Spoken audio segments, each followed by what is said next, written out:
What's up, everyone? Welcome back to the shop. Today we're going to be doing a breakdown of the early spring Patoka Lake tournaments that I fished.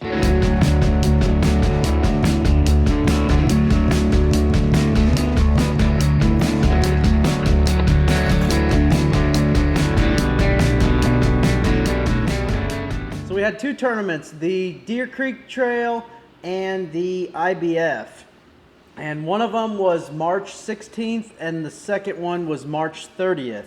And actually there was supposed to be another Deer Creek Trail the day before, and it ended up getting canceled because of the storms that were coming in. And we've really had a lot of weird weather this spring. We've had a lot of storms, a lot of rain, a lot of heavy wind. I know in the springtime we get a lot of wind, but it seems like every time I've been fishing this year, it's been extremely windy, like 20-mile-an-hour winds. So I had to deal with that.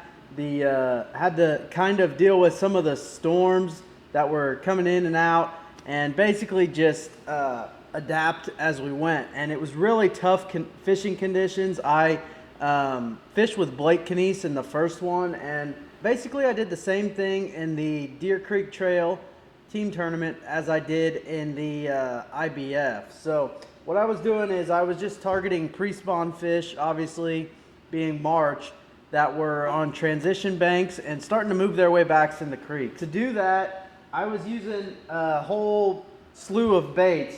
I was using a jerk bait, spinner bait, a crankbait, and a jig to target isolated cover. But then I was also throwing an Alabama rig in here and there.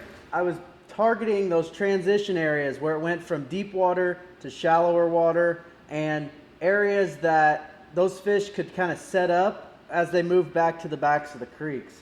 And actually for the IBF trail, those fish moved a lot shallower, a lot quicker than what I thought. I never caught any fish shallow in practice, but then during the tournament, I think those fish moved up into the backs of those pockets. And I think it was because the water started to come up, and that definitely helped those fish, allow them to go back into that shallower water. Kind of just a breakdown from each tournament. The first tournament I Blake and I fished together, and we actually doubled up and caught a largemouth and a smallmouth on back-to-back casts, and I ended up throwing both of the fish in the live well at the same time and never caught a fish the rest of the day, or at least not a keeper. We might have caught like a wiper or a crappie or something like that, but no more keeper bass the rest of the day. Just those two on back-to-back casts. I caught one and then he caught one. Dropped them both in the live well like an hour in. I was like, okay, this is going to be good. Nothing the rest of the day. It just shut off. We had some followers on live scope, but nothing crazy. We caught one of them on a jerk bait that day and one of them on a spinner bait. We threw the other baits a lot and just couldn't get them to bite those. Obviously, they weren't biting the jerk bait and the spinner bait that well either, because we only caught one of each. So the jerk bait that I was throwing was a mega bass shallow version, and it's a Vision 110, and it's a white with an orange belly. I'm not sure, I think it's French pearl is the color, but throwing that down those transition banks, if there was rock on them that transitioned to smaller rock or something like that, it made those banks a little bit better. But like I said, we didn't do very good, so kind of take that with a grain of salt. But another bait that we threw was a white spinner bait, and this is a accent half ounce. It's actually a blue glimmer spinner bait with a white Big Bites trailer on it, cane thumper trailer, and it's got a pretty big profile. I like to throw a bigger profile spinner bait in the winter time, not the winter time, the springtime, because those fish will come up there, and you get some really big pre-spawn females up there that'll hit a huge spinnerbait like that. My biggest bass I've ever caught was a little bit over 8 pounds, and I caught it on Patoka Lake on a really big spinnerbait with a big trailer. And then I was flipping like any wood or stumps or anything like that I came across. I would flip that with this 3/8 ounce DNL jig, and I put a Strike King Rage Carl trailer on the back of that. And actually I lost my pincher on that one, but yeah, so basically flip at isolated targets that I would pull up against any rock or wood or anything like that I would see. I'd flip my jig at it. And then as far as crankbait, I was throwing a Spro rock crawler. This is the normal size or the original size rock crawler, and it dives a little bit deeper.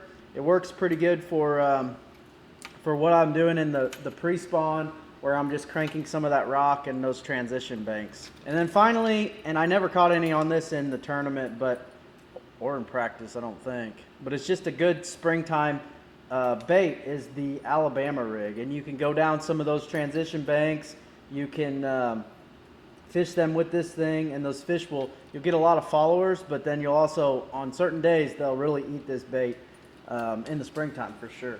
So then for the IBF trail, it was 2 weeks later, and we actually had a Hoosier Open in there, and it ended up getting canceled, but the IBF was 2 weeks later, and it was also on Patoka. The water had been warming up quite a bit. I thought it was going to be really good, but I think because the water was dropping, it held those fish from moving up as much as they did. And then the day of the tournament, it actually came up because we had some rain. And so those fish moved up into the backs of those creeks, and I obviously didn't follow them. I had another 2 fish, and I had a smallmouth and a largemouth again, so almost identical to the first tournament, and had 2 fish for 3.54 pounds. So ended up finishing 32nd out of 86. Not great, but got some points for the next one. I think there was like 30 something boats that ended up blanking, so it wasn't very good fishing. It was really tough. Gordon Lamb had 18 pounds, Alan Boyd had 17 pounds, and then Bateman was 3rd, and Blake ended up finishing 4th in that tournament.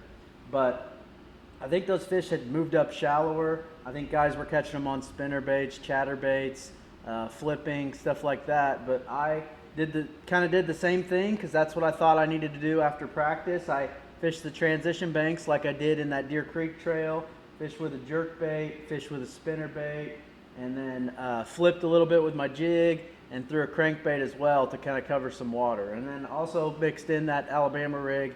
So basically did the same thing and had the exact same result. So that's not really what I wanted to do, and hopefully we can turn it around in the next one. So we actually had a team trail for BASS, the Bass Nation stuff, and then a BFL the first part of April. Those got canceled due to the weather.